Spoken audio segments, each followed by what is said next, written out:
Bonjour à tous, avec l'aide de Dieu, le Yom Yom du 27 Tammuz. Tout d'abord, le rabbi nous dit il faut étudier le Chumash du jour, le Télim du jour, le Tanya du jour. Puis le rabbi nous ramène l'extrait de ce que le rabbi précédent écrit dans le Kuntras Torah Tarsidut.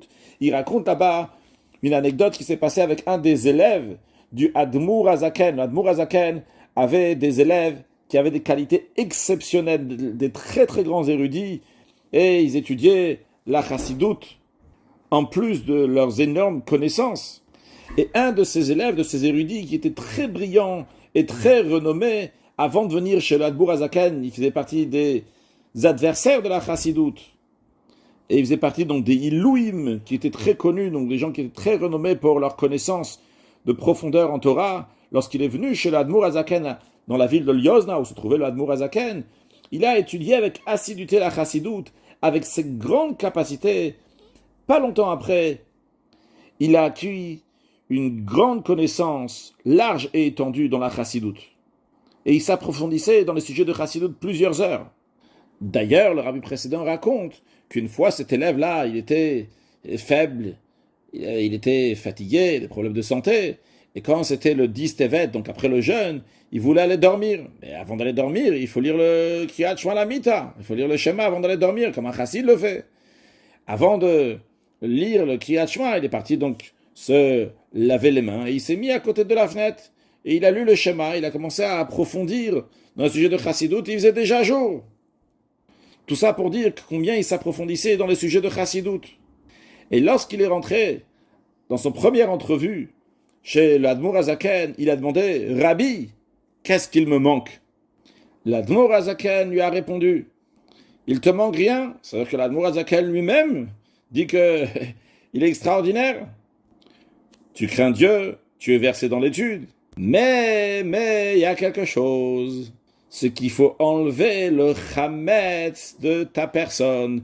Le chametz qui correspond à l'orgueil, le chametz qui gonfle, contrairement à la matzah, qui reste plate.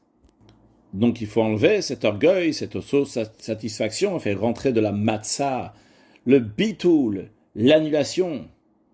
Et le Admour Hazaken lui a illustré sa situation avec la loi de cachérisation des ustensiles, qu'on discute d'ailleurs dans la paracha de Matot, que lorsqu'un ustensile a été utilisé avec quelque chose qui n'est pas cachère, ou bien avec quelque chose qui est cachère mais pas cachère pour Pessah, il y a une solution pour le cachériser.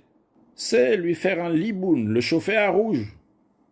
Alors l'Admour Hazaken lui dit, lorsqu'il y a un ustensile, entre guillemets, faisant référence à une personne, qui a été utilisé avec orgueil, qui pense détenir de la lumière, du feu, comme par exemple une broche dans laquelle on met de la nourriture.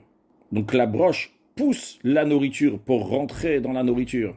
Sur le plan spirituel, c'est l'orgueil qui pousse ce qu'on appelle raglé ashrina, les pieds de la présence divine. Donc l'orgueil repousse la présence divine, car Dieu il dit « Je ne peux pas habiter avec celui qui est orgueilleux ». Alors c'est un ustensile qui n'est pas cachère. Quelle est la solution? Comment on le cachérise? Il faut chauffer cet ustensile au rouge.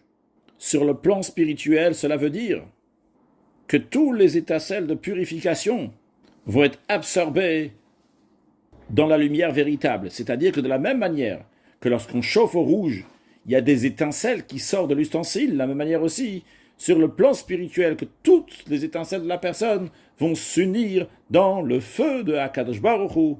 D'où de ça Yom Yom, on voit l'importance de faire tout ce que Dieu nous demande, mais le faire comme il se doit aussi, avec une certaine finesse.